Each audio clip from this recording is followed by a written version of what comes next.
Bonjour à tous, ravi de vous retrouver sur Public Sénat. Et retour ce matin au débat des sénateurs autour de la loi de programmation militaire pour 2019 à 2025. Un texte qui relance indéniablement l'effort de défense de la France avec des crédits à hauteur de 300 milliards d'euros pour cette période de 7 années. Notez qu'au final, les ressources des armées doivent augmenter de quasiment un quart, plus 23%. Alors si le Sénat salue l'effort, l'intention du texte, il s'inquiète de l'application de ce projet de loi dans la mesure où l'effort est prévu pour l'essentiel pour la période qui s'écoule de 2023 à 2025, c'est-à-dire sous le quinquennat qui va suivre. Notez qu'hier, les sénateurs ont entamé la discussion des articles sur les objectifs de ce projet de loi de programmation militaire. Ils ont notamment discuté de la clause de sauvegarde qui a été instaurée à l'initiative du Sénat en cas de hausse de prix du pétrole, cela afin de davantage sécuriser les ressources des armées. Ils ont également débattu des provisions pour les OPEX, les opérations extérieures, et également de la hausse des effectifs prévus de 6 000 civils et militaires. Tout de suite donc, retour au débat dans l'hémicycle. J'ai souhaité en effet intervenir sur les objectifs et la programmation financière et je voudrais, comme mes collègues, saluer l'effort et l'engagement, Madame la Ministre, du gouvernement qui permet de porter à 2% les dépenses en matière de défense. J'apprécie beaucoup aussi, Madame la Ministre, votre axe stratégique sur la défense, l'armée à hauteur d'homme. Mais je voudrais ici un peu solennellement dire aussi toute ma reconnaissance au général Pierre de Villiers, qui a, à travers plusieurs années d'exercice au plus haut niveau dans l'armée, contribué fortement à la prise de conscience concernant la réalité vécue par l'armée et ses immenses besoins financiers. S'agissant de la LPM que vous nous proposez, je partage les analyses de mes collègues et en particulier des trois rapporteurs sur la fragilité, la question de la soutenabilité du programme d'investissement que vous nous présentez. Le président Christian Cambon a évoqué les aléas. Je voudrais en évoquer un seul, Madame la Ministre, c'est le service national universel. Il n'est pas tout à fait dans la loi, il y aura des amendements qui proposeront de l'exclure, mais je voudrais néanmoins exposer pendant une minute ce qui est, me semble-t-il, un paradoxe. D'une part, l'armée, c'est ce qui, jusqu'il y a 20 ans, structurait largement la nation française. Ce sont les militaires qui portaient les valeurs d'adhésion à la République, les valeurs d'entraide, de respect de l'autre, d'équipe. Ils le démontrent aujourd'hui, les militaires, soit professionnels, soit réservistes, à travers leur implication forte dans le service militaire volontaire, dans le SMA, service militaire adapté en Outre-mer, ou dans les EPID, et leur engagement est précieux et a été rappelé par le rapport de nos collègues Jean-Marie Bockel et Jean-Marc Todeschini. Le deuxième défi, il est tout aussi important, c'est de ne pas pénaliser notre armée et nos armées. Vous le savez, l'armée a été fortement pénalisée par les ponctions de sentinelles et elle a mis plusieurs années, enfin 2 ou 3 années, à s'en remettre. Il ne faudrait donc pas que ce service national universel le remette en cause. Madame la Ministre, est-ce que vous pourrez, dans vos réponses tout à l'heure, donner des pistes de solutions? Comment profiter de ce remarquable, irremplaçable savoir-faire, savoir-être, expérience des militaires et ne pas pénaliser l'indispensable équipement et les moyens nécessaires pour nos armées? Je vous remercie. Toujours à l'article 1er, la parole est à Monsieur Bernard Cazeau pour le groupe La République En Marche. Madame la Ministre, l'article 1er de ce projet de loi est important parce qu'il pose les bases de l'ensemble des dispositions d'actualisation de la programmation militaire pour la période 2019-2025. On peut se féliciter que le texte conforte nos armées, notre modèle de défense et que les moyens soient en cohérence avec les préconisations de la revue stratégique d'octobre 2017 sur la prospective et la sécurité nationale. Pour la première fois, la loi de programmation militaire est étalée sur une durée de 7 ans contre 6 auparavant. Cet allongement donne un triple signal aux acteurs publics comme privés de la défense. la prévisibilité sans laquelle aucun investissement n'est possible, la continuité pour éviter les rustines comptables, la crédibilité des décisions publiques garante de l'efficacité. Le prolongement d'1 an permet de faire entrer l'armée dans un cercle vertueux, pas d'économie de crédit sans justification, et aller si nécessaire vers l'arbitrage pour éviter facilité ou complaisance. En définitive, c'est le meilleur moyen pour imposer la confiance dans les décisions publiques, ce qu'appellent de leur vœu tous nos partenaires internationaux. Cette LPM nous permettra à cet égard de réaliser des investissements lourds afin de permettre à notre armée de mieux accomplir ses différentes missions. Outre l'amélioration des conditions de vie de nos soldats, qui est une exigence morale, nous serons en mesure de nous confronter aux défis impromptus et aux nouveaux périls qui doivent nous amener à plus de liberté stratégique sur le terrain. Merci, chers collègues. Je vais mettre aux voix l'article 1er qui est pour son adoption. Qui est contre? Il est adopté. Je vous rappelle que l'article 2 et le rapport annexé sont réservés à la demande de la Commission, et ce jusqu'à la fin de la discussion des articles. Nous passons donc à l'examen de l'article 3. À l'article 3, je suis saisie d'une demande de prise de parole par M. Bernard Cazeau pour La République En Marche. 3 est un double signal adressé en premier lieu aux adversaires de la France et à nos alliés, en second lieu aux armées, qui, après toutes les désillusions des dernières années, s'interrogent et parfois doutent. Il fixe les orientations de la politique de défense et les moyens militaires entre 2019 et 2025, en visant l'objectif des 2%, pensions militaires comprises, découpé en 2 tranches. Une hausse de 1,7 milliard d'euros par an entre 2019 et 2022, puis 3 milliards en 2023. Au total, le budget de l'armée sera de 295 milliards en 2025, couvert de manière ferme jusqu'en 2023, contre 234 milliards d'euros en 2018. Pour substantielle qu'elle soit, cette ambition n'est ni excessive ni démesurée. Elle correspond à une nécessité. Cet article traduit le passage d'une démarche de réaction à une stratégie d'anticipation. Cet effort vise d'abord, bien entendu, à sécuriser les crédits et les recrutements nécessaires à l'application des engagements du gouvernement. Pour trouver leur pleine efficacité, ces mesures visent ensuite à restaurer la disponibilité de nos matériels. C'est la moindre des obligations de l'État que de donner en permanence à nos armées les moyens de remplir ces missions à une période donnée. Nous dresserons alors en 2021 un premier bilan d'exécution qui nous permettra également de définir plus précisément les réalisations de la deuxième période de mise en œuvre de la loi. Qui sait en effet, comme vous l'avez dit Madame le Ministre, quel sera le PIB de la France en 2025 ? Pas la peine de tirer des plans sur la comète. Monsieur le... Merci, chers collègues. Nous allons procéder à l'examen du premier amendement, l'amendement numéro 63 rectifié. C'est Madame Pruneau qui nous le présente. Monsieur Savigny. Merci Madame la Présidente, Madame la Ministre, Monsieur le Président de la Commission. Donc, notre amendement, c'est sur l'article 3, mais qui venait en lien avec l'article 2, mais comme il y a vote réservé. Quel est l'objet de cet amendement de notre groupe? C'est tout simplement que l'effort budgétaire en matière de dépenses soit sous la responsabilité du Parlement. Voilà, donc vous avez parlé tout à l'heure d'un rôle de contrôle de notre Parlement, d'éléments de vigilance. Vous avez dit c'est pas une loi, c'est une loi de programmation, c'est pas une loi de l'armée. La réalité comptable de l'exécution du budget de la défense est marquée quand même par des dérapages, Madame la Ministre. Dérapages qui ont été relevés par la Cour des comptes et qui, comme on pouvait s'y attendre, ont comme origine les déploiements de nos forces armées sur les théâtres d'opérations extérieures, mais aussi leur mobilisation dans le cadre de l'opération Sentinelle, dans le cadre de l'état d'urgence. Dispositif qui semble appeler à connaître quelques prolongements, maintenant que les prescriptions de la loi de 55 sont devenues la règle ordinaire du droit.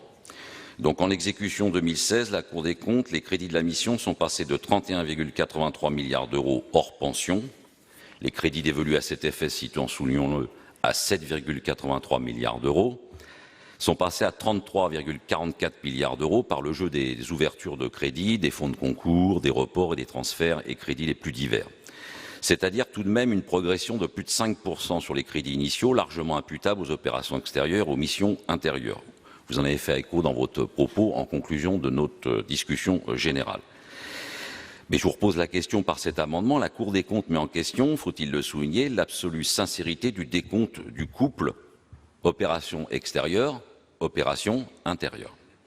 Dans ce contexte, on rappellera tout de même que pour l'année 2018, nous avons des crédits ouverts pour 34,20 milliards d'euros, c'est-à-dire 760 millions de plus que la dépense officielle atteinte en 2016. Nous verrons d'ailleurs prochainement si le montant des dépenses fixées pour 2017, soit 32,44 milliards, 1 milliard de moins que pour l'exercice 2016, a finalement été respecté. Et là, ayons en tête quand même les nombreuses opérations où notre pays est engagé, Mali, Syrie, Centrafrique, voire le bilan de l'Afghanistan, notre présence de nos forces dans le Golfe Persique et aux alentours de la mer Rouge sont, à mon avis, la base de dépenses sûrement imprévues. Programmer les dépenses militaires peut avoir évidemment son utilité, personne n'en doute ici, quand il s'agit aussi pour certains fournisseurs de concevoir un plan de charge et de programmer certains coûts de recherche-développement.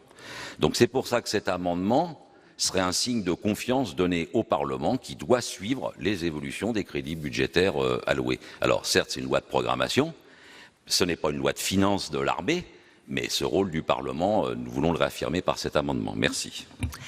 Merci, Monsieur Savoldelli. Quel est l'avis de la Commission, Monsieur le Président rapporteur? Madame la Présidente, mes chers collègues, cet amendement 63 a en fait pour but de remplacer, de poser le principe que les crédits seront accordés si les objectifs qui sont fixés à l'article 2 sont atteints. Autant dire que c'est un amendement de suppression de l'article 3 et qui porte pourtant sur le point important de la trajectoire financière de la LPM et il vide en quelque sorte la LPM de sa substance. Donc la Commission a donné un avis évidemment défavorable. Quel est l'avis du gouvernement, Madame la Ministre? Même avis. Y a-t-il des demandes d'explication de vote? Je n'en vois pas. Je vais mettre aux voix l'amendement 63 rectifié assorti de 2 avis défavorables. Qui est pour l'adoption? Qui est contre? Il n'est pas adopté. L'amendement 109 nous est présenté par Monsieur Todeschini. Merci Madame la Présidente. L'amendement a été redéposé pour insister à nouveau en séance publique sur le financement du service national universel. Vous l'avez vous-même abordé, Madame la Ministre, dans votre intervention. Vous avez réaffirmé les propos que le Président de la République a tenus lors de la présentation des vœux aux armées. Nous aurons d'autres occasions, bien entendu, de discuter du financement du service national universel, mais affirmer et réaffirmer par écrit dans cette LPM que le financement du SNU n'obérera pas les crédits de nos armées ne peut que rassurer notre commission qui, vous l'avez dit, et le président Cambon l'a dit, est là pour vous aider. Merci. Quel est l'avis de la Commission? Madame la Présidente, chers collègues, l'intention de cet amendement est tout à fait positive et nous avons rappelé dans le cadre de nos interventions combien nous étions attachés au fait que le futur SNU ne trouve pas son financement au sein de la LPM. Néanmoins, je considère que cet amendement a d'ores et déjà été satisfait puisque nos collègues savent très bien qu'il y a tout un pan entier d'amendements qui ont été adoptés dans le cadre de la Commission, et c'est du reste le texte de la Commission. Or, dans son alinéa 4, l'amendement que nous avons fait voter précise, je le cite, « Ces ressources ne comprennent pas l'éventuel financement d'un service national universel. Celui-ci aura un financement ad hoc qui ne viendra en rien impacter la loi de programmation militaire. » Nous reprenons en cela exactement les termes du président de la République lors de ses vœux aux armées le 19 janvier 2018. Et donc je m'en tiens aussi et je lui donne acte à l'engagement que Madame la Ministre a pris publiquement devant notre Assemblée. Donc je propose à notre collègue Jean-Marc Todeschini soit de retirer cet amendement, sinon la Commission donnera un avis défavorable puisqu'il est satisfait dans sa première partie. Quel est l'avis du gouvernement?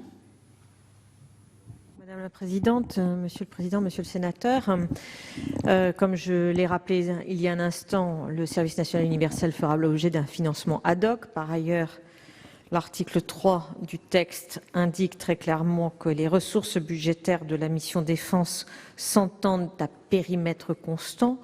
Donc, vous avez là plus qu'un faisceau d'indices qui vous indique que les moyens qui sont prévus dans le cadre de cette loi de programmation militaire n'ont pas vocation à être recyclés sur le service national universel.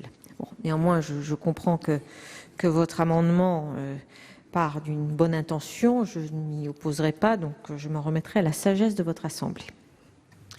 Monsieur le sénateur Todeschini. Oui, Madame la Présidente, suite à l'intervention du président Cambon, je retire mon amendement, mais je savais qu'il allait dans le sens du texte de la Commission, mais je souhaitais, en tout cas, et mon groupe souhaitait s'exprimer devant Madame la Ministre. Merci, chers collègues. L'amendement 109 est retiré. Nous examinons l'amendement 110 qui nous est présenté par Monsieur Vaugrenard. Oui, merci Madame la Présidente. Madame la Ministre, mes chers collègues, cet amendement propose une augmentation annuelle sensiblement supérieure au montant figurant dans la loi de programmation militaire entre 2019 et 2023.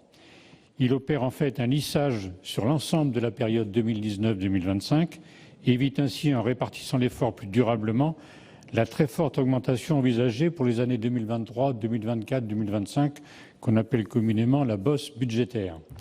Cette nouvelle répartition des crédits permet de concrétiser l'engagement dans la durée et donc d'éviter les hypothèques qui pèseraient notamment sur le programme relatif aux équipements. C'est en quelque sorte, si vous me permettez, un aménagement que j'appellerais de vigilance. Nous pensons en effet qu'un lissage des crédits avec des augmentations plus importantes chaque année constituerait un moyen plus sûr et plus pérenne de voir les objectifs de défense ainsi plus sûrement respectés. Merci, chers collègues. Quel est l'avis de la Commission ? Madame la Présidente, sur le fond, cet amendement recouvre tout à fait les soucis que nous avons exprimés à de nombreuses reprises sur la trajectoire et le lissage de la LPM. J'ai dit moi-même dans mon intervention que nous aurions pu ne pas rater la marche 2018 et les 850 millions qui ont été supprimés. Tout le monde se souvient de cet événement. Néanmoins, sur la forme, il nous apparaît que la procédure qui est proposée dans cet amendement multiplie les inconvénients. D'une part, je pense que nous irions directement à l'affrontement avec nos collègues de l'Assemblée nationale, alors qu'au cours de la commission mixte paritaire, on va essayer de chercher un consensus sur ce sujet, car immédiatement l'Assemblée nationale rectifierait le tir et reprendrait donc la trajectoire du gouvernement. Par ailleurs, face à ce qui a été posé par le gouvernement et avec les raisons qui ont été évoquées, je pense qu'il est préférable pour nous, et l'enjeu est justement de veiller à ce que le gouvernement s'en tienne à cette trajectoire. Et j'ai dit déjà combien cette trajectoire nous paraissait sujette à caution. Et donc je pense que plutôt que de reformater entièrement la LPM, il est préférable de veiller et d'accompagner, je l'espère, à travers les différents exercices budgétaires que nous allons connaître, la trajectoire qui a été choisie par le gouvernement.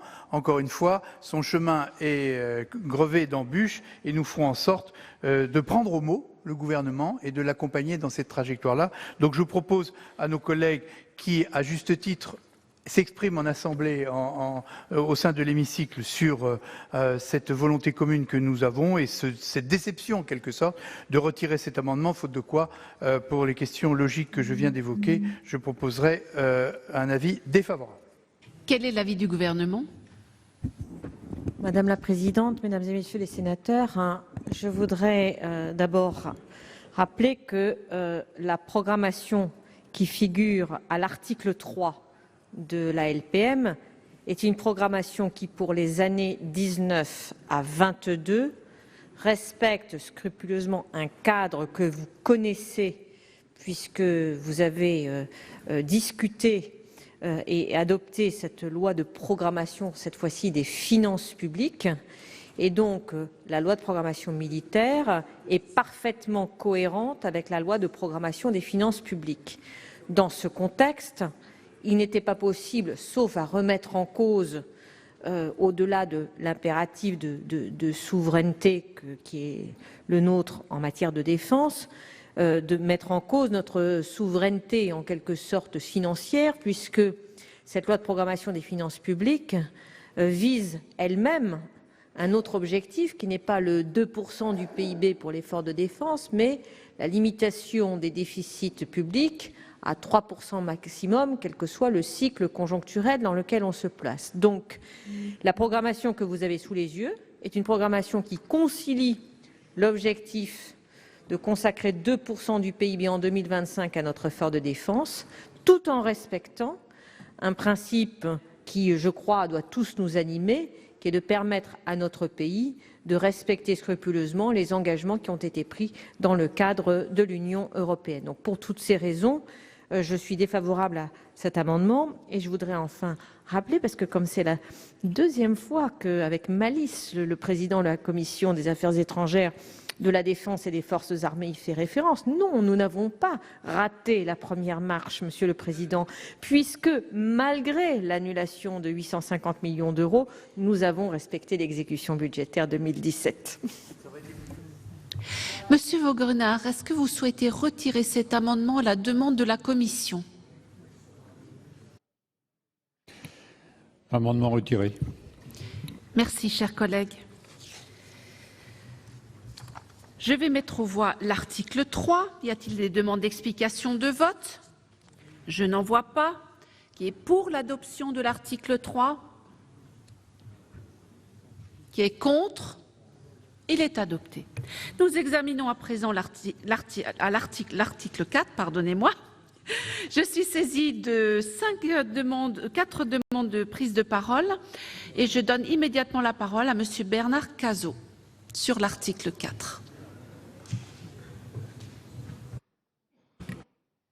Oui, la dotation annuelle au titre des opérations extérieures. La France est engagée depuis 2008 dans de nombreuses OPEX. Cet engagement s'inscrit dans un contexte international qui fait reposer une responsabilité particulière à la France au nom des valeurs qu'elle porte en tant que membre du Conseil de sécurité de l'ONU, de son histoire et de ses intérêts du maintien de son influence et des impératifs de sa sécurité.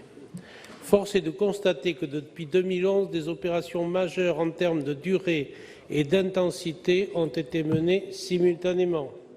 Serval au Mali, à laquelle a succédé Barkhane, toujours en cours d'ailleurs, Sangaris, 2013-2016, et Chamal, toujours en cours en Syrie et en Irak. Bref, ce niveau d'engagement inédit mérite une attention particulière. En effet, le niveau de la provision s'est avéré régulièrement en décalage avec l'évaluation finale des OPEX. Depuis 10 ans, le montant des surcoûts OPEX actuels n'a jamais été inférieur à 850 millions d'euros et dépasse 1 milliard d'euros depuis 2013. Force est de constater que la difficulté à fermer des théâtres d'opération et la croissance des risques et menaces dans nos zones d'intérêt conduit à une augmentation tendancielle du coût des OPEX et par construction un décalage croissant avec une dotation initiale. Pour autant, le projet de loi n'a pas souhaité remettre en cause le principe du montant de la provision qui a fait l'objet d'un arbitrage d'ensemble sur la programmation. À cet égard, la provision portée de 450 à 650 millions d'euros dans la loi de finances initiale de 2018 et qui atteindra 1,1 milliard d'euros en 2020 permet de redonner à la mission défense les moyens de son action et de son ambition tout en améliorant la sincérité. La parole est à Monsieur Gilbert Luc Devinaz pour le groupe socialiste et républicain. Oui, merci Madame la Présidente, Mesdames les Ministres. Cet article évoque dans son alinéa 4 le contrôle parlementaire sur les opérations extérieures et les missions intérieures. Ce contrôle nous semble devoir être renforcé pour plusieurs raisons. Alors la première, vous l'avez exprimé tout à l'heure, Madame la Ministre, la nature de la guerre a changé. Le réel enjeu des conflits contemporains n'est pas celui de leur début, mais bien de leur fin. La question centrale est quand un conflit est-il terminé? Il suffit de penser à la Deuxième Guerre américaine en Irak, ou à notre intervention actuelle au Sahel. Il est donc nécessaire d'adapter notre droit à l'évolution des conflits. Je sais qu'une réflexion est en cours. Elle vise à combler une lacune de l'article 35 de notre Constitution. Cette procédure oblige le gouvernement à informer le Parlement, puis à soumettre à un vote la prolongation de cet engagement s'il dépasse 4 mois. Passé ce délai, il ne prévoit aucun bornage dans le temps. Cela avait d'ailleurs été rappelé dans un rapport sénatorial en 2016 par nos collègues Gilbert Roger et Jean-Marie Bockel notamment. La future réforme constitutionnelle nous donnera l'occasion de se saisir de cette question. Notre collègue François Pillet l'évoque d'ailleurs dans son projet de réforme qu'il a porté. Sur proposition du président Cambon, du reste, il souhaite subordonner la prolongation d'une OPEX à une autorisation régulière en organisant un débat suivi d'un vote. Le groupe socialiste et républicain souhaite aller plus loin. Dans le cadre de notre projet de réforme constitutionnelle, nous avons inscrit une double proposition.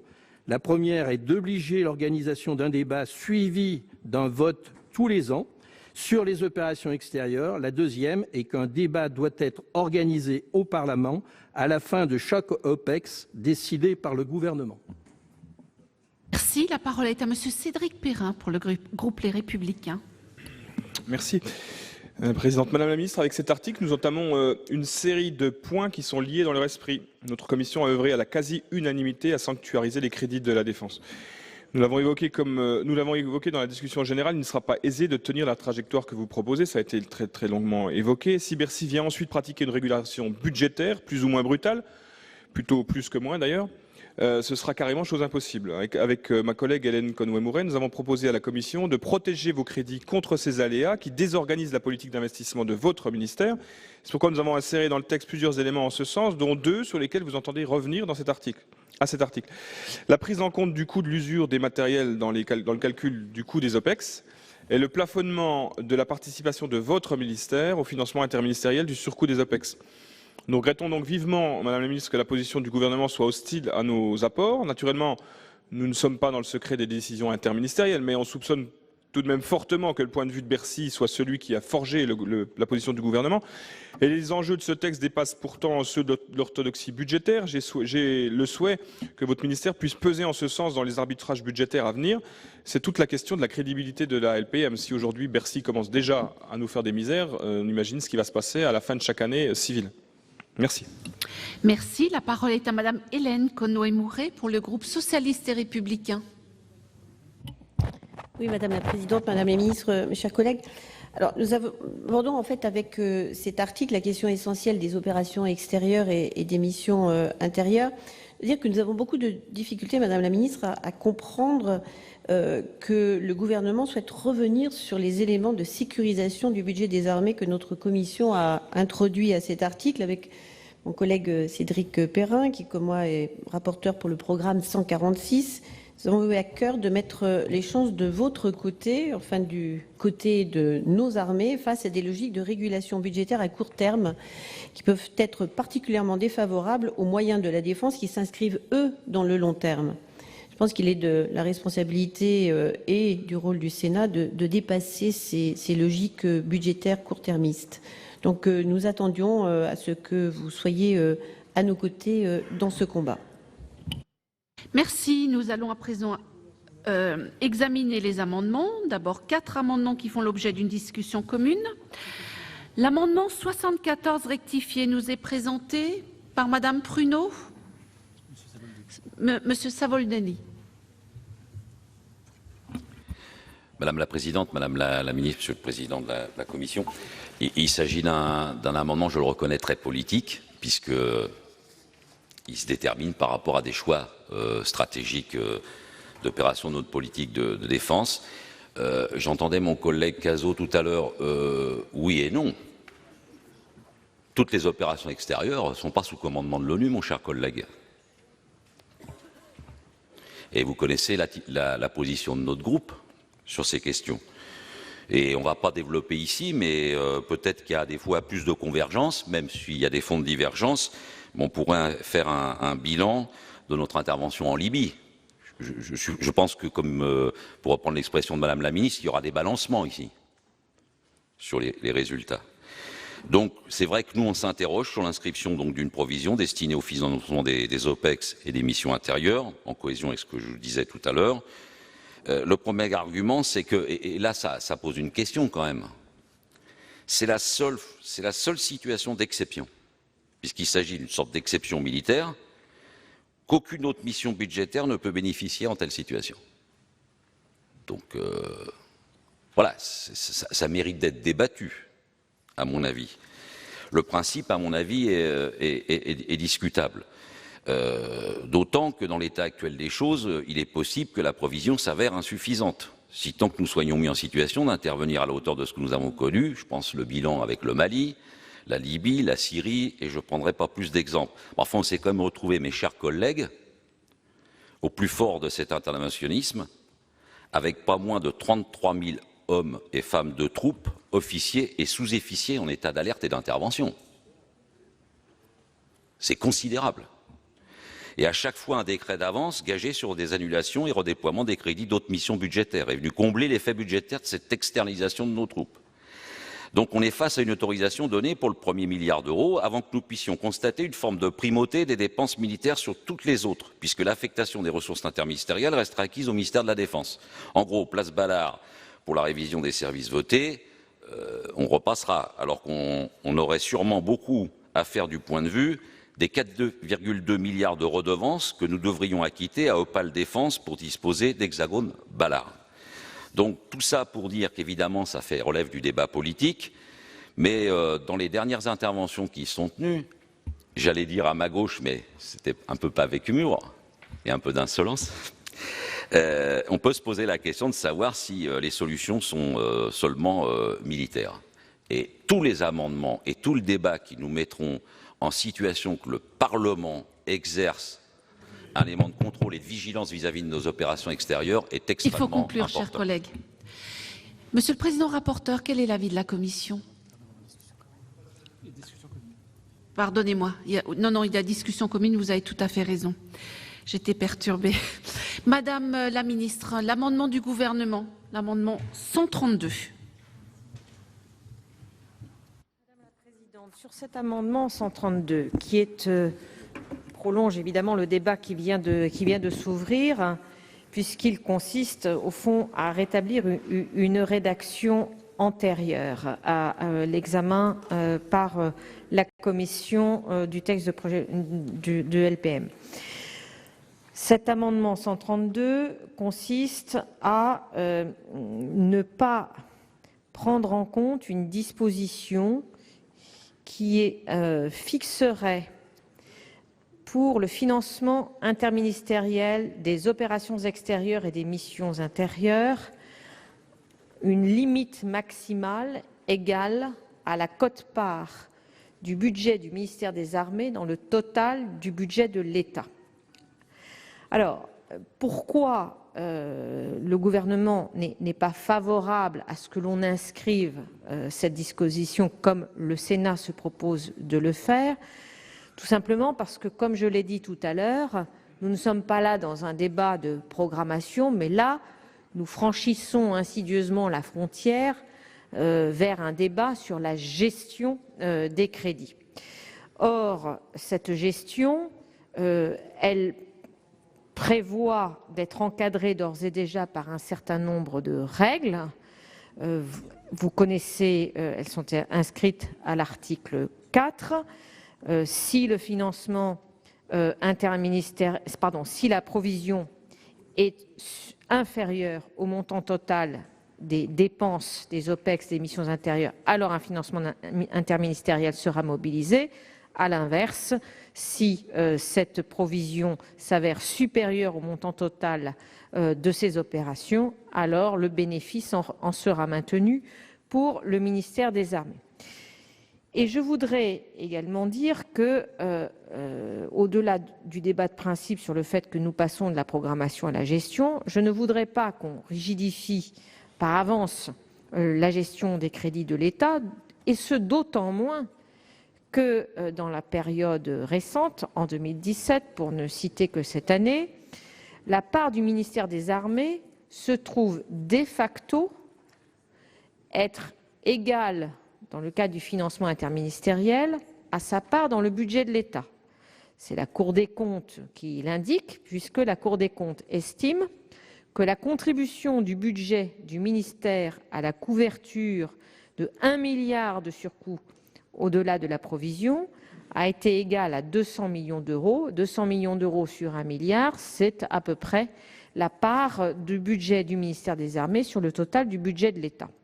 Donc je comprends parfaitement votre intention extrêmement bienveillante, mais je ne voudrais pas que nous anticipions sur une gestion qui n'a pas encore eu lieu et que nous la rigidifions par principe, car après tout, une bonne nouvelle n'est pas non plus à exclure.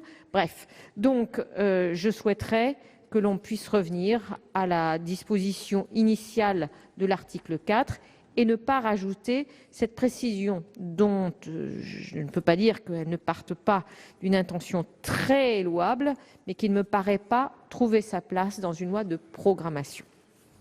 Madame la ministre, je vous invite à présenter le deuxième amendement du gouvernement, le 133. Pardon. Alors je crois que j'ai fait une interversion d'amendement, Madame la Présidente. J'en suis désolée. Je vais donc repasser au 132 car c'était le 133 et avec toutes mes excuses, mesdames et messieurs les sénateurs, pour cette inversion. Donc le vrai 132, si je puis dire, concerne l'exclusion des dépenses du titre 5 fléchées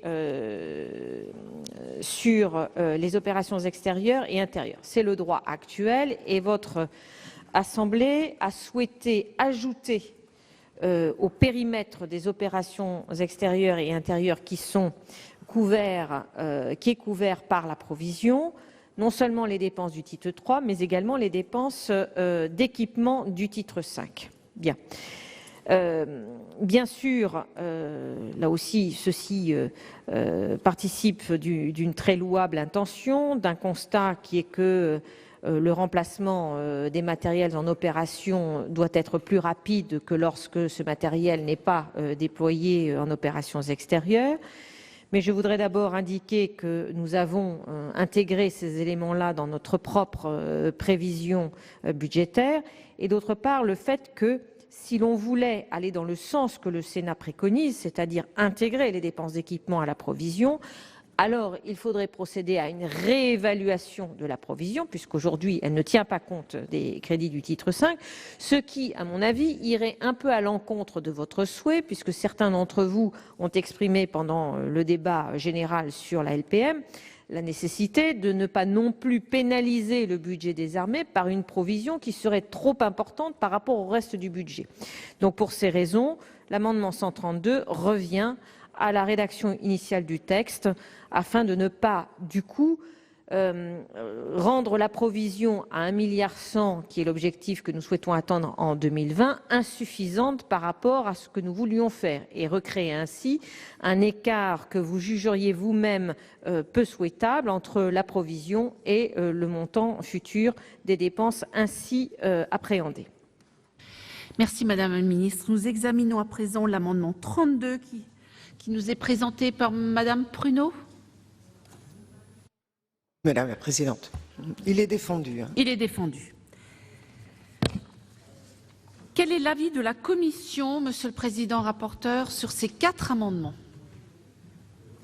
Alors, sur l'amendement 64 rectifié présenté par notre collègue Savoldelli, autant dire que nous faisons une analyse évidemment diamétralement opposée de l'importance des OPEX et des missions intérieures, car par le biais de cet amendement, s'il était voté, nous constaterions la suppression pure et simple de la provision pour OPEX et pour les missions intérieures. La conséquence, c'est que, privés de ces provisions, nous serions obligés d'aller puiser dans les autres crédits des armées, ce qui évidemment affaiblirait les programmes d'équipement, puisque ce serait aux dépens de ces programmes que ces sommes seraient prélevées.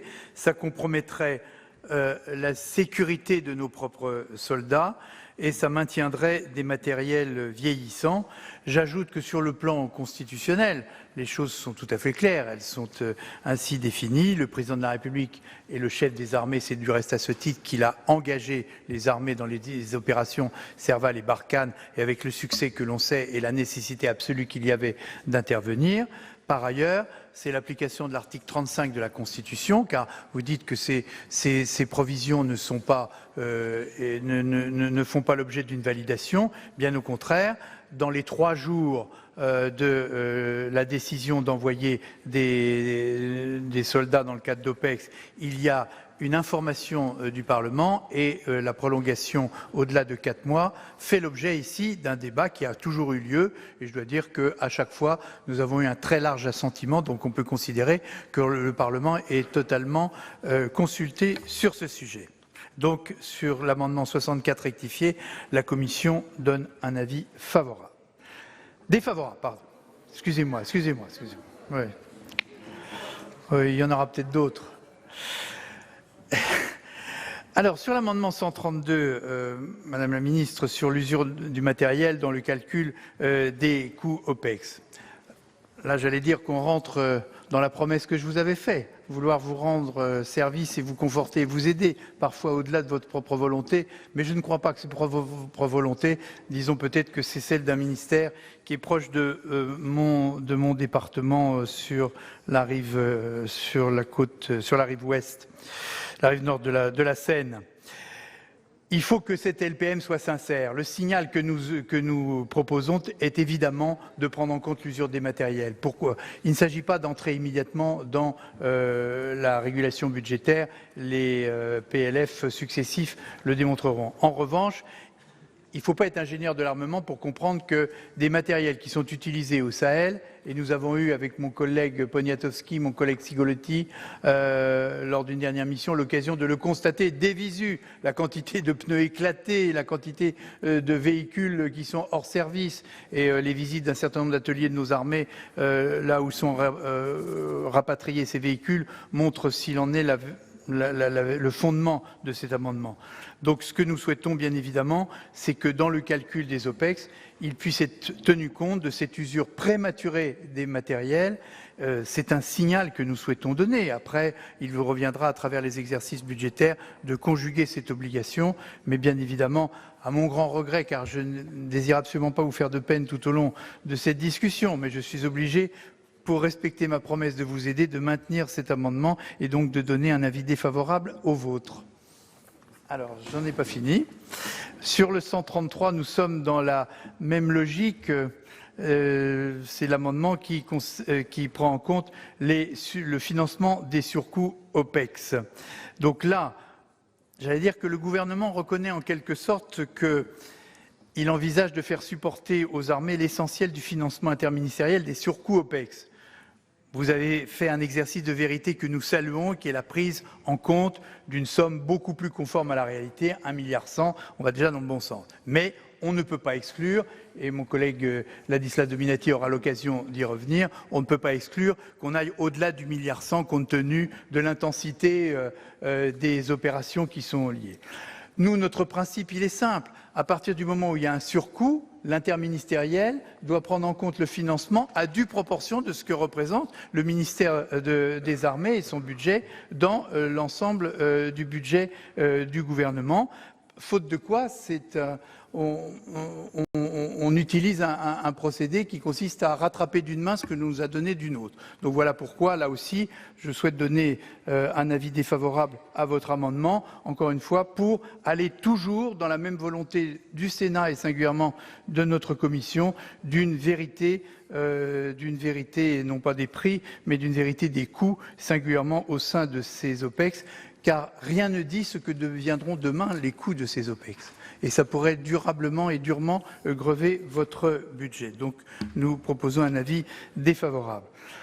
Alors j'en termine avec l'amendement 32 présenté par M. Savoldelli au nom de Mme Pruneau et de son groupe et qui vise à supprimer la clause de maintien aux armées de tout le reste de la provision OPEX éventuellement non consommée.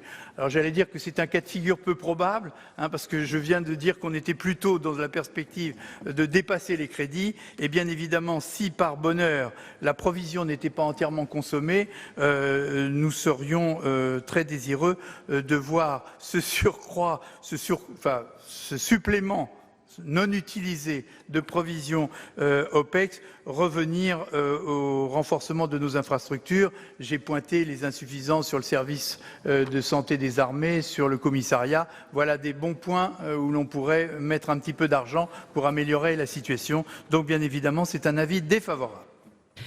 Merci, Monsieur le Président rapporteur. Quel est l'avis du Gouvernement sur l'amendement 64 rectifié et le 32, Madame la Ministre? Merci Madame la Présidente. Alors sur le 64 rectifié, je comprends que au fond c'est un amendement qu'on appelle d'appel, puisque le sujet, si j'ai bien compris l'argumentaire, est moins la suppression de la provision pour financer les OPEX et les missions intérieures, qu'au fond les pouvoirs respectifs du Parlement et du Gouvernement dans le cadre du déclenchement des interventions extérieures.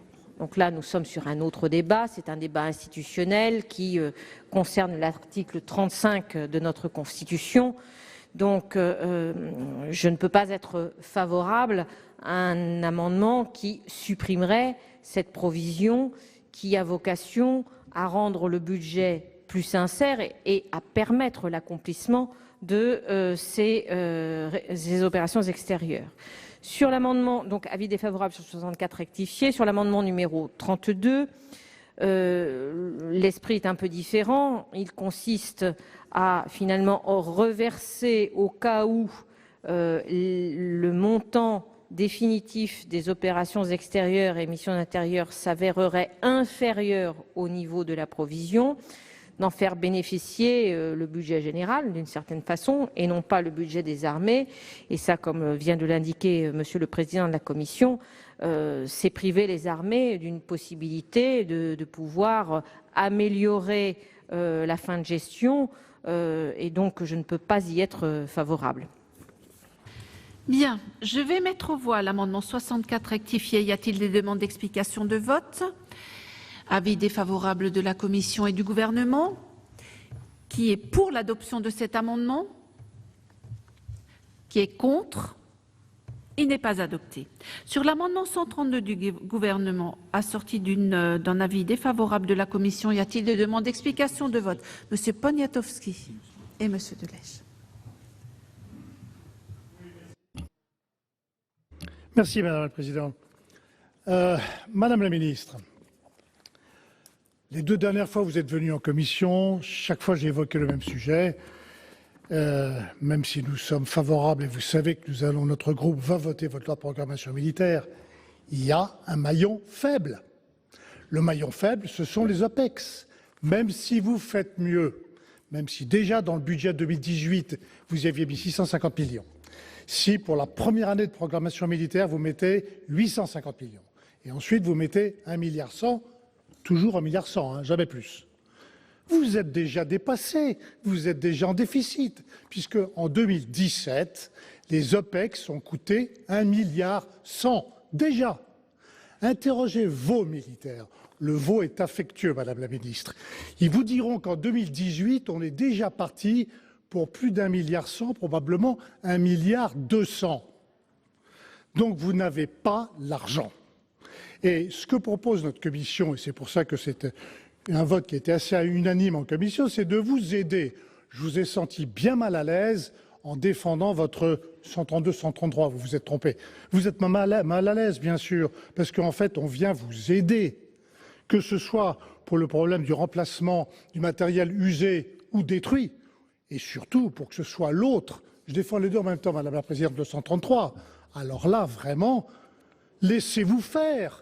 Laissez-nous non seulement voter le 133, mais ensuite défendez ce 133 lorsqu'il arrivera à nouveau à l'Assemblée ou en CMP. C'est votre intérêt.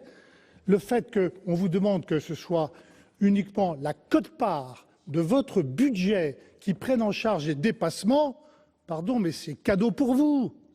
Vous savez très bien que dans un cas contraire, vous allez partir en bagarre contre tous les autres ministres, contre tous les autres ministères. Cet amendement 133 de code-part est un bon sens et il est important pour vous.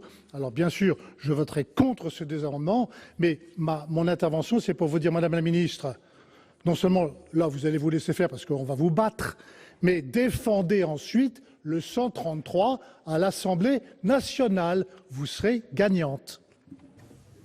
Monsieur Delège, pour explication de vote.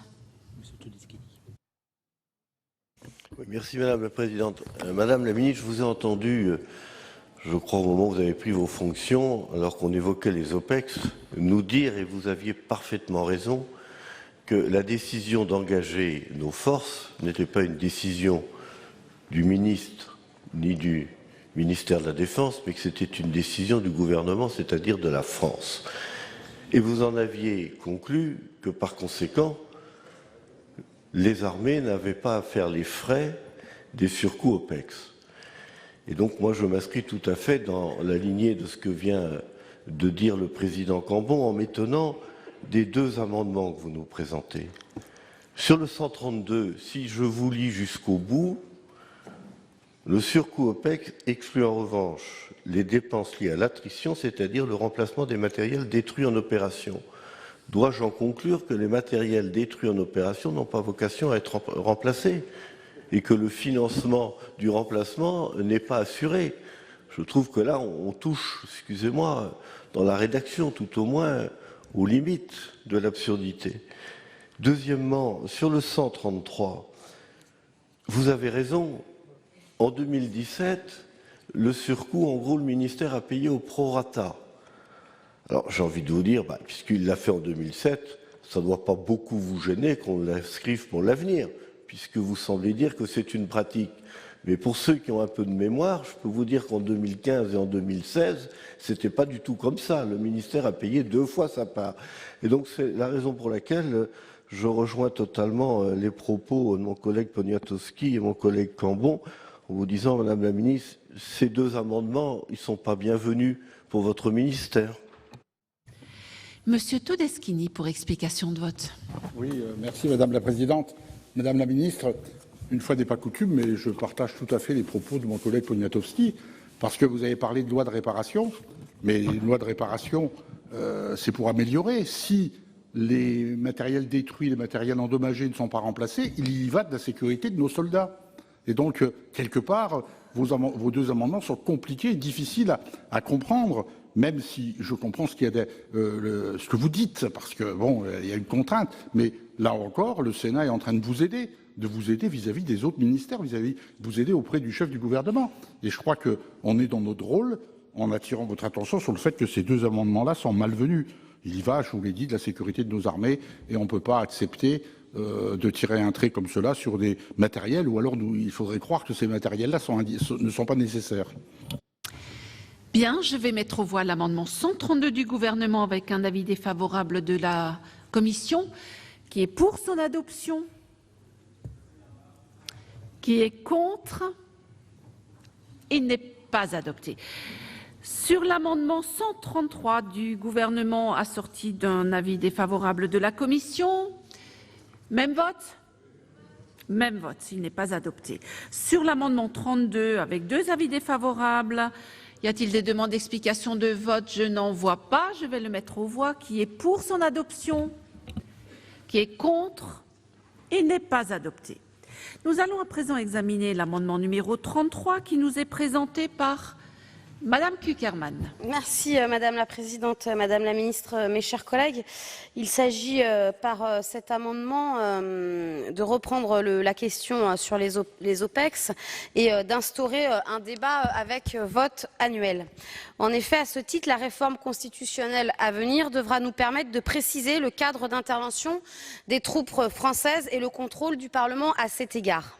Nous l'avons vu avec l'opération menée en Syrie en avril, le cadre constitutionnel en matière d'intervention est extrêmement permissif pour pouvoir se passer du Parlement. Ainsi, si en pratique une déclaration de guerre, une opération extérieure ou une intervention extérieure ponctuelle sont extrêmement proches, les dispositions constitutionnelles y afférentes sont bien différentes. Autre écueil majeur qui n'est pas l'objet de l'amendement mais qui doit nourrir le débat, l'intervention extérieure peut débuter sans même une information préalable au Parlement, comme si les récents exemples répondaient à une prise de décision immédiate du président de la République sans préparation. Enfin, et j'en viens au fond de l'amendement, le Parlement ne dispense que d'un contrôle tout relatif sur le lancement des OPEX et leur prolongation. Ainsi, le gouvernement n'est tenu de soumettre au vote du Parlement que la prolongation de celle-ci une seule fois, 4 mois après que celle-ci ait débuté. Cela veut donc dire que le Parlement ne prend position qu'une seule fois, qu'à ce moment il est considéré que l'aval parlementaire est donné sine die. Or, c'est une évidence que la situation sur les terrains militaires et diplomatiques évolue avec le temps, qu'une OPEX validée à la date A peut ne plus avoir de cohérence à la date B, et c'est dans ce cadre que cet amendement, tout comme celui qui était présenté précédemment, prévoit un mécanisme de contrôle annuel sur la poursuite des OPEX et pour avoir également une visibilité budgétaire. Je vous remercie. Merci, Monsieur le Président Cambon. Quel est l'avis de la Commission ? Madame la Présidente, ma chère collègue, nous partageons bien évidemment le souhait de notre collègue à travers cet amendement 33 de voir le Parlement jouer pleinement son rôle dans l'engagement de troupes françaises sur les théâtres d'opérations extérieures. Mais pour ça, il y a un cadre, c'est la réforme constitutionnelle qui va du reste intervenir et pour lequel votre groupe, comme les autres, ont été sollicités par le président du Sénat pour travailler sur les suggestions qui peuvent être faites. En l'occurrence, votre amendement bute sur l'actuel article 35 de la Constitution et donc à ce titre, je vous propose soit de le retirer, soit sinon un avis défavorable parce que nous risquons l'inconstitutionnalité. Je vous remercie. Madame la Ministre, quel est l'avis du Gouvernement ? Même avis défavorable. Madame Cukierman, souhaitez-vous retirer cet amendement ? On va le retirer. Et je ferai préciser quand même pour le compte-rendu que, bien évidemment, notre groupe ayant été sollicité, comme tous les autres, il a fait également des propositions. On va le retirer parce qu'effectivement, ce serait dommageable que notre amendement soit adopté, repris à l'Assemblée nationale et amène ainsi un problème d'inconstitutionnalité à cette programmation militaire. Donc on le retire. Merci, Madame Cukierman. À présent, je vais mettre aux voix l'article 4. Y a-t-il des demandes d'explication de vote ? Je n'en vois pas. Qui est pour l'adoption de l'article 4 ? Qui est contre ? Il est adopté.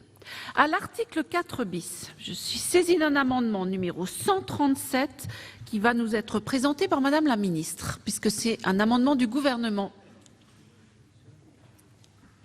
Bien. Cet amendement 137 s'inscrit dans le droit fil des échanges que nous avons sur la sécurisation des moyens de la loi de programmation militaire. Or, il s'agit des cours du pétrole. Alors, la volatilité des cours du pétrole, c'est un phénomène qui est connu et documenté. Le prix du baril oscille en fonction des lois du marché. En 2016, il a varié entre 27 $ et 57 $. En 2017, entre 44 et 64 $.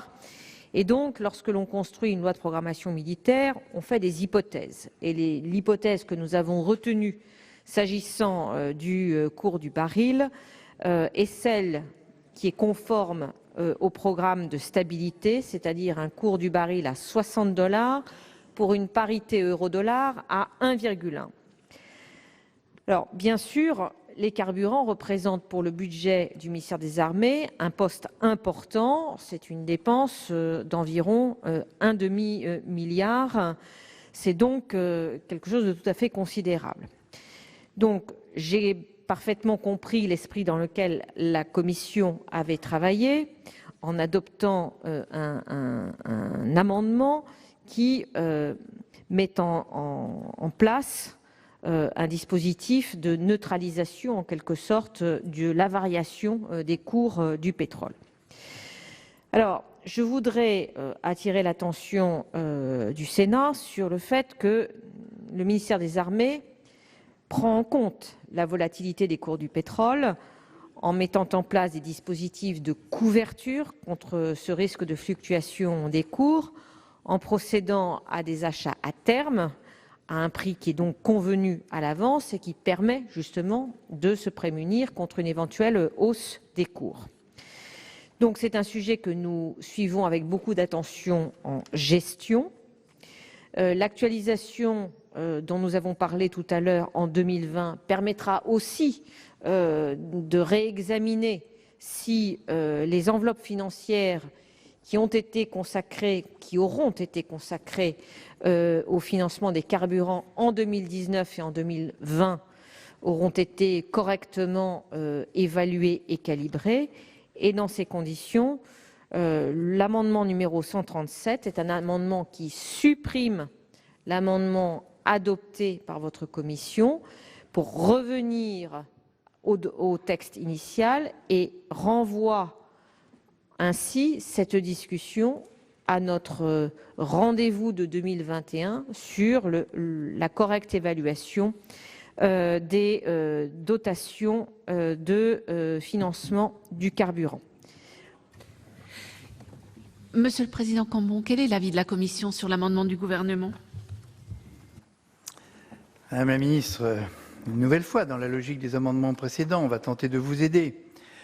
Le raisonnement que vous tenez, on peut tout à fait le comprendre, sauf le renvoi à la clause de 2021 pour la sauvegarde, parce que si je regarde ce qui vient de se passer, en l'espace de un mois, le prix du baril est passé de 62 $ à 72 $. Il a pris 10 $. Et vous nous parlez d'un poids de l'ordre du demi-milliard d'euros. Donc vous imaginez ce qu'une variation de quelques dizaines de dollars peut jouer sur le budget de la défense. Or, en l'occurrence, la situation internationale dans cette région du monde, autour des décisions récentes du président Trump, qui risque de fâcher l'Iran, qui a des conséquences sur la production de brut, tout ceci peut avoir des conséquences. Et actuellement, on voit bien que la tendance est plutôt à la hausse. Donc là aussi, on souhaite vous protéger. Je rappelle juste un petit événement, je crois que c'était en 2014 ou en 2015, nous avons eu le phénomène inverse, c'est-à-dire que la baisse du prix du baril avait laissé une somme tout à fait conséquente. Et je crois savoir, si nos souvenirs sont exacts, que Bercy, l'excellent ministère des Finances, vous a prélevé d'autorité un peu plus d'1 milliard d'euros pour justement remettre les balances au même niveau. Alors on ne voudrait pas que ça se passe dans le sens contraire, c'est-à-dire que vous perdiez plusieurs centaines de millions, voire le milliard, parce qu'une crise internationale en matière énergétique n'est pas à exclure. Et là encore, vérité des coûts aidant, nous souhaitons que cet amendement, l'amendement que la Commission a voté, demeure. Et donc, à mon grand regret, je donne un avis défavorable à l'amendement du Gouvernement. Merci. Je vais mettre aux voix cet amendement. Madame Conway-Mouret, pour explication de vote. Oui, Madame la Présidente. Madame la Ministre, en fait, la clause de sauvegarde des carburants existait dans la LPM précédente. Donc, on ne voit pas très bien ce qui, dans le contexte actuel, pourrait amener à considérer qu'il y a moins de risques de hausse des prix du pétrole qu'il y a 5 ans. Comme vient de le rappeler le président Cambon, la situation politique plutôt instable dans certaines régions de production pétrolière, avec les fluctuations du pétrole qu'il a rappelé, permet plutôt de prévoir la non-stabilité du cours du pétrole. Je crois que nous voulons aussi ne pas attendre 2021 pour réaliser qu'en effet, il y a une ponction importante à un moment crucial sur le ministère pour rembourser des sommes qui pourraient être conséquentes. Donc cet amendement participe de la volonté des sénateurs de notre commission de sanctuariser les crédits de la défense dont nous savons bien qu'ils sont pour Bercy trop souvent une proie privilégiée. Nous espérions donc rencontrer un écho favorable du gouvernement à ce sujet et nous regrettons que ça ne soit pas le cas. Merci. Monsieur Poniatowski, pour explication de vote. Merci Madame la Présidente. Monsieur le Président de Commission, 72 $ quand nous avons voté votre amendement la semaine dernière, 80 $ 33 à l'instant même. C'est dire à quel point et à quelle vitesse le cours du baril varie vite. Et je veux dire, on vous aide là, Madame la Ministre, vraiment on vous aide. Bon, on va l'adopter cet amendement, mais vraiment laissez-vous faire et laissez-vous convaincre. Laissez-vous convaincre. Je veux dire... Non, pardon, on va voter contre. On vote pour l'amendement de la commission que vous tentez de supprimer avec le vôtre. Je rectifie pour bien connaître. Et puis, dernier élément que j'ai pas, argument que je n'ai pas utilisé tout à l'heure à propos du 132 et 133. Nous ne savons pas où nous allons. De temps en temps, il y a des opérations, comme le disait notre collègue Cazot tout à l'heure, à la demande de l'ONU. Ça, c'est l'opération en Finlande, par exemple. À d'autres moments, nous intervenons avec le feu vert de l'ONU. À d'autres moments, nous intervenons même sans feu vert de l'ONU. Je ne vais pas vous rappeler ce qui s'est passé la semaine, là, il y a 15 jours. Bon, on ne sait pas où on va. Ces opérations, je soutiens, moi, le président, quand il nous engage dans des opérations comme celle entreprise il y a 15 jours. Il y en aura peut-être d'autres. Et puis, il y en a d'autres qui vont tourner mal. Le président Combon vous a rappelé que nous étions à 3 collègues il y a 1 mois et demi au Niger et au Mali. Moi, j'ai très peur de ce qui va se passer là-bas. Je ne vois pas le bout du tunnel du Niger et du Mali. Je crains que ça augmente, si je puis dire, que les dégâts augmentent, que notre obligation d'intervenir augmente, autrement dit que notre budget va encore augmenter. Laissez-nous vous aider, Madame la Ministre. Donc, bien sûr, je voterai contre l'amendement. Monsieur Young, pour explication de vote.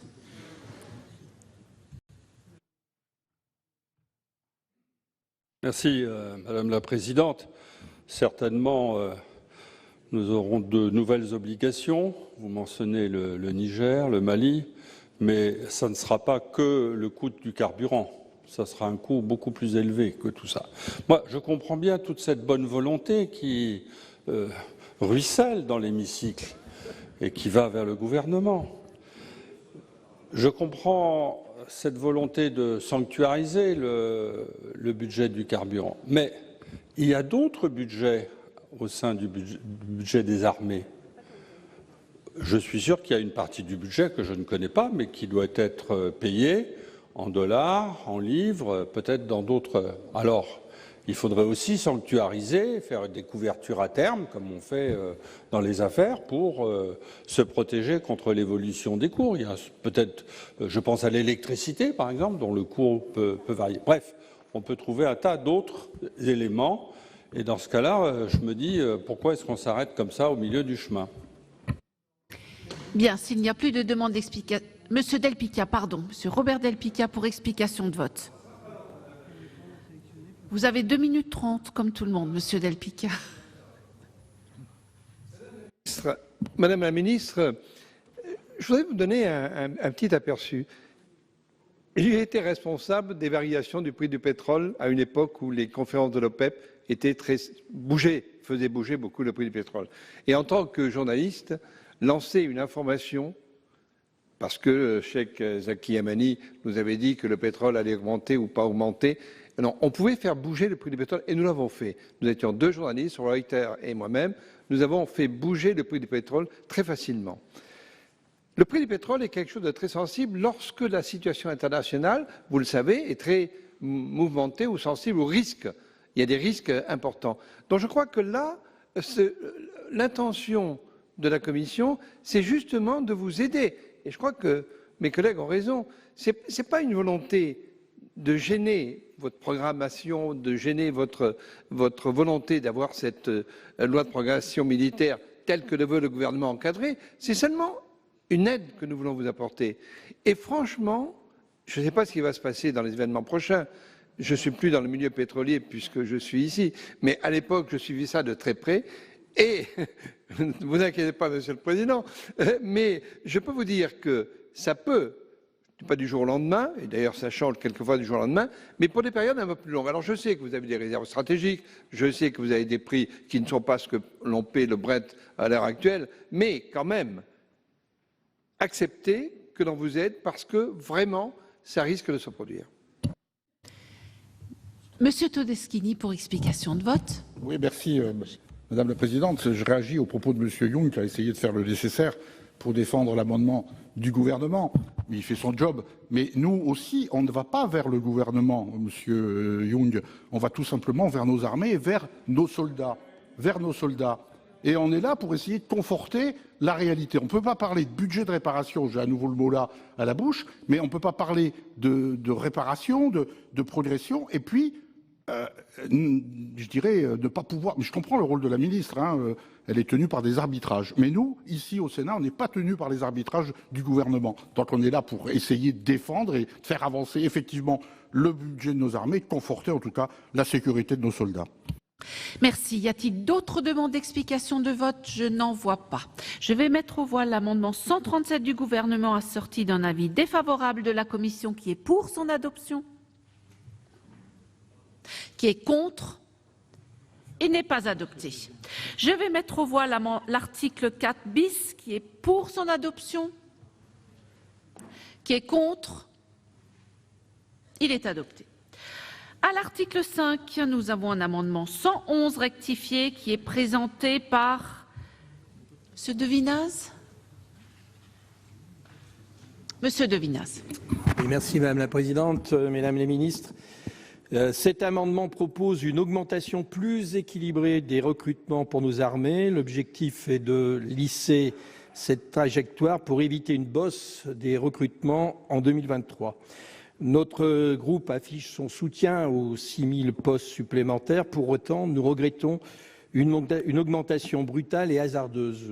Brutale car 75% des recrutements sont prévus après 2023. Hasardeuse car le réel effort est laissé aux soins des futurs dirigeants. Est-ce cela une LPM sincère et réaliste comme le souhaitait la Cour des comptes? La perspective d'évolution des effectifs que nous proposons est plus linéaire, elle est plus adaptée pour intégrer les nouvelles recrues au sein des armées. C'est dès aujourd'hui que nous avons besoin de renforts supplémentaires. Je prends un exemple, la grande majorité des recrutements ira au renseignement et à la cyberdéfense. C'est une bonne nouvelle et nous nous en félicitons. Mais il faut 2 à 3 ans pour former correctement un agent de renseignement. Donc, en décalant le gros des recrutements à la fin du mandat, c'est seulement en 2025 et 2027 ou 2027 que l'essentiel des nouveaux personnels sera opérationnel. C'est pourquoi nous sommes favorables à un meilleur lissage des recrutements. La trajectoire que nous proposons évite ainsi une nouvelle bosse. Une bosse existe déjà, hélas, par la trajectoire budgétaire à partir de 2023. Quel est l'avis de la Commission sur cet amendement 111 rectifié? Madame la Présidente, cet amendement est dans le droit fil de l'amendement 110 et donc il y a une sorte de parallélisme à la fois de la présentation de Gilbert De Vinaz et la réponse que je vais faire. Bien évidemment, nous partageons, et Gilbert le sait, cet objectif. Nous avions souhaité, nous, dans le rapport 2% de l'année dernière, un recrutement de 2500 ce qui permettait de régénérer immédiatement les armées et de renforcer les effectifs. Néanmoins, la loi de programmation militaire a été constituée sur les équilibres qui ont été évoqués. Et donc, rien ne sert, de notre point de vue, de se fixer des objectifs qui, de toute façon, ne seront pas tenus. Donc, par coordination, je propose soit que cet amendement soit retiré, sinon la Commission donnera un avis défavorable, tout en comprenant le raisonnement qui a permis de rédiger cet amendement, car nous pensons qu'effectivement, un recrutement de 450 effectifs par an est trop faible par rapport aux besoins. J'ai parlé notamment de ce qui se passait au commissariat aux armées, au service de santé des armées. Nous avons visité avec mon collègue Laurent Lafont et le président du service de santé des armées de l'hôpital Bégin. Il faut voir comment les médecins évoquent ce sujet et disent avec beaucoup de respect, beaucoup de mesure, les contraintes formidables qui sont les leurs. Et quand on va à Gao, à l'hôpital de campagne au milieu des sables, je ne vous dis pas la quantité de tension qui réside au sein de ces effectifs. Et on aurait besoin là, par exemple, d'un renforcement. Mais essayons au moins de faire en sorte que la ministre puisse tenir les objectifs qu'elle a présentés. C'est l'objectif que nous-mêmes nous sommes fixés. Donc avis défavorable, sauf si Gilbert De Vinaz retire cet amendement. Quel est l'avis du gouvernement, Madame la Ministre? Madame la Présidente, l'avis du gouvernement est défavorable. Cet article 5 est un article dont je souhaite à nouveau souligner qu'il mette un terme à une politique qui, pendant plusieurs années, s'est traduite par des suppressions d'effectifs importantes au sein du ministère des Armées, politique qui a été en effet suspendue à partir de 2015. Et donc, les prévisions de création de postes à laquelle cette loi de programmation militaire consacre des moyens importants est une prévision qui est parfaitement compatible avec la loi de programmation des finances publiques. Donc, à nouveau, nous sommes dans un exercice de cohérence et de responsabilité. Cohérence avec la loi de programmation des finances publiques, responsabilité, puisque cette loi de programmation militaire est une loi de renouveau, non seulement sur les moyens budgétaires, mais également sur les créations de postes. Donc, avis défavorable. Je vais mettre aux voix l'amendement 111 rectifié. Y a-t-il des demandes d'explication de vote? Je n'en vois pas. L'amendement 111 rectifié avec 2 avis défavorables. Qui est pour son adoption? Qui est contre? Il n'est pas adopté. Je vais mettre aux voix l'amendement 5. Y a-t-il des demandes d'explication de vote? Je n'en vois pas.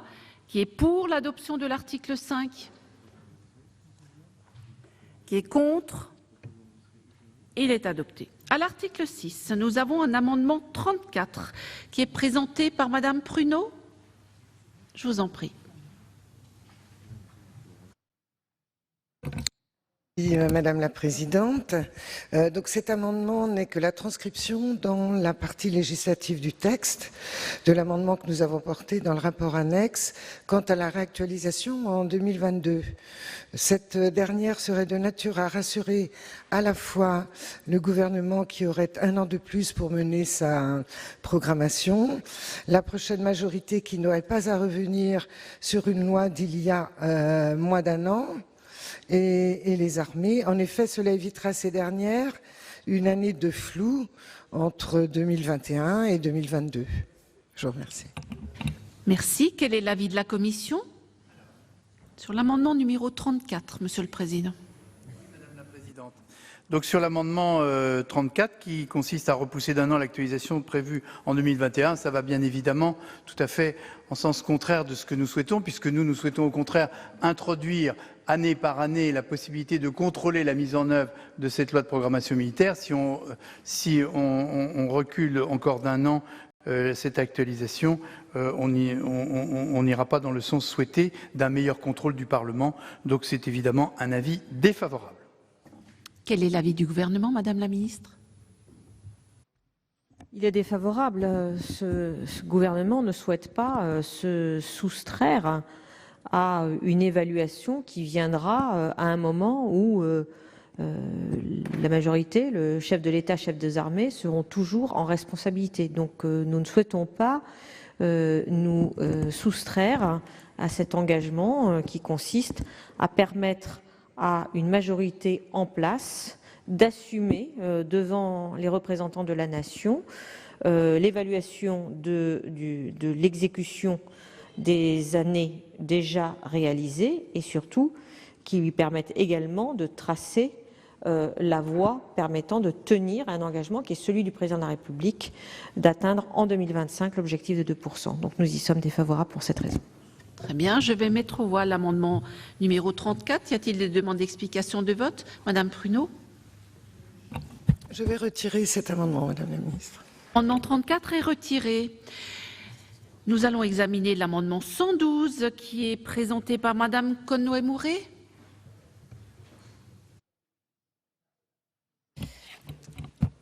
Madame la Présidente, l'objectif de cet amendement est d'inscrire dans le corps de la LPM l'amendement adopté par la Commission des Affaires étrangères, de la Défense et des Forces armées à l'alinéa 196 de l'article 2 du rapport annexé du présent projet de loi.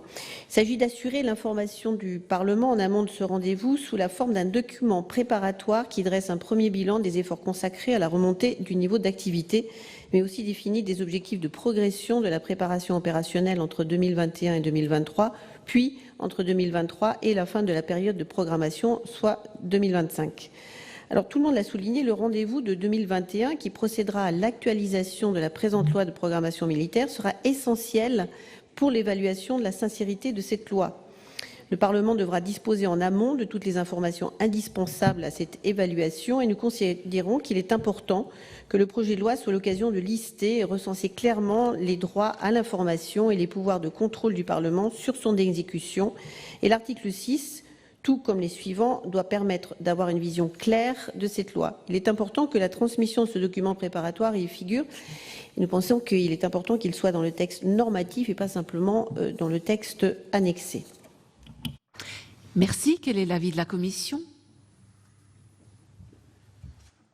Alors, nous avons discuté en commission longuement de cet amendement qui, quelque part, va dans le bon sens dans son intention, parce qu'il est évident que le bilan visant à la remontée du niveau d'activité des armées est très importante pour le contrôle parlementaire.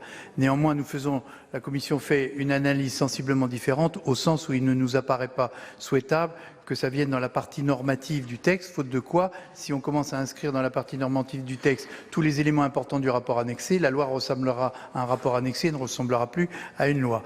Donc, c'est pour ça que je vous propose le retrait, tout en, encore une fois, mais Hélène Conway le sait bien, nous comprenons l'intérêt de cette proposition, mais il nous semble qu'il faut concentrer sur la partie normative les dispositions qui engagent le gouvernement. Un bilan, c'est un constat. Donc il nous apparaît que ce sera mieux dans le rapport annexé. Donc je propose le retrait, sinon un avis défavorable. Quel est l'avis du gouvernement ? Même avis, Madame la Présidente. Merci. Madame Conway-Mouret, est-ce que vous retirez votre amendement ? Il est retiré, je vous remercie. Nous examinons l'amendement 5 rectifié bis et il est présenté par Madame Bonfanti-Dossat. Non, il est présenté... Il y a plusieurs co-signataires. Monsieur Grand, pardon. Oui, cet amendement de notre collègue René Danesi prévoit qu'à l'article 6 prévoit la prise en compte par la loi de programmation militaire des décisions prises lors des sommets de l'OTAN. Cet amendement précise qu'il ne peut s'agir que des décisions prises avec l'accord de la France. Merci, Madame la Présidente. Merci. Quel est l'avis de la Commission ? Madame la Présidente, nous considérons que c'est une précision qui est tout à fait utile et donc à laquelle nous pouvons totalement souscrire. Donc nous donnons un avis favorable. Quel est l'avis du gouvernement ? Même avis. Très bien, je vais mettre aux voix l'amendement 5 rectifié bis, assorti de 2 avis favorables. Qui est pour son adoption ? Qui est contre ? Il est adopté. Je vais mettre aux voix l'article 6. Y a-t-il des demandes d'explication de vote ? Je n'en vois pas. Qui est pour son adoption ? Qui est contre ? Il est adopté. Après l'article 6, nous examinons un amendement numéro 15 qui nous est présenté par Monsieur Cigolotti. Merci Madame la Présidente. Mesdames les ministres, mes chers collègues, cet amendement vise à préparer l'actualisation de la loi de programmation militaire qui est prévue avant la fin de l'année 2021 en densifiant les apports de cette revue stratégique qui est le support affiché effectivement de la présente loi. Ce document qui évalue les mutations contemporaines de l'espace stratégique devra prendre en compte les stratégies dites intégrales ou stratégies de guerre hors limite déployées par certains acteurs étatiques internationaux, au premier rang desquels, bien sûr, la Russie ou la Chine. C'est pourquoi, au sein de notre groupe, il apparaît opportun de proposer une réponse française et nationale à ces postures intégrales. Merci. Quel est l'avis de la Commission ? Madame la Présidente, la Commission, tout en comprenant l'intention de notre collègue Hugues Cigolotti, n'est pas favorable à cet amendement parce que, dans le respect des responsabilités et des pouvoirs entre l'exécutif et le législatif, nous considérons que l'actualisation d'une revue stratégique relève de l'initiative du gouvernement. Par ailleurs, nous ne pensons pas qu'il soit utile de figer le dispositif. Pardonnez-moi, chers collègues, mais la vie internationale avance à un tel rythme que regardez ce qui se passe sur la Corée. En l'espace de 2 mois, la Corée devenait un véritable sujet d'inquiétude. Il l'est toujours, mais des évolutions sont en train de changer. On pourrait très bien, dans cette partie du monde, revoir un peu les objectifs de la revue stratégique. Et je pourrais prendre d'autres exemples. Par ailleurs, je pense qu'il convient de sauvegarder le rôle des commissions et vous savez toutes les auditions, tout le travail en profondeur que nous faisons et qui complète la revue stratégique. Donc je propose à Hugues Sigolotti de retirer son amendement, faute de quoi l'avis serait défavorable. Quel est l'avis du gouvernement ? Madame la Présidente, l'actualisation de 2021 n'a pas pour objet de refaire une nouvelle LPM. Ce rendez-vous d'actualisation a pour objet de consolider et de faciliter la réalisation des objectifs fixés par cette LPM. Ce qui ne veut pas dire donc qu'une revue stratégique est impensable, mais elle n'est pas nécessaire, elle n'est pas indispensable au rendez-vous de 2021. D'ailleurs, lors de l'actualisation de la LPM sous l'égide duquel nous sommes encore, il n'y avait pas eu de livre blanc ou de revue stratégique à ce moment-là. Donc je ne suis pas en train de dire que ce n'est pas possible. Monsieur le Président a raison de rappeler que l'accélération de l'évolution du contexte géostratégique pourrait rendre cet exercice utile. Et je n'exclus évidemment pas que cette actualisation de 2021 prenne en compte des éléments de contexte géostratégique que nous ne pouvons même pas imaginer aujourd'hui. Donc je pense qu'il est, pour cette raison, inutile de figer dans le marbre des décisions qui devront être prises en fonction des évolutions du moment. Merci. Monsieur Sigolotti, est-ce que vous retirez cet amendement ? Oui, Madame la Présidente, compte tenu des propos empreints de bon sens de notre Président et des engagements de Madame la Ministre, nous retirons cet amendement. Si, chers collègues. Voilà pour le début des débats des sénateurs autour de cette loi de programmation militaire qui prévoit les ressources des armées pour la période de 2019 à 2025. Un texte dont les intentions sont saluées, car il prévoit un véritable effort de défense pour la France avec des crédits à hauteur de 300 milliards d'euros, même si le Sénat a des inquiétudes quant à son application future. Notez que les débats vont se poursuivre dans l'hémicycle toute cette semaine avant un vote solennel mardi prochain. Vous pouvez toujours voir et revoir toutes les séances sur notre site publicsénat.fr. Très bonne journée sur les chaînes parlementaires.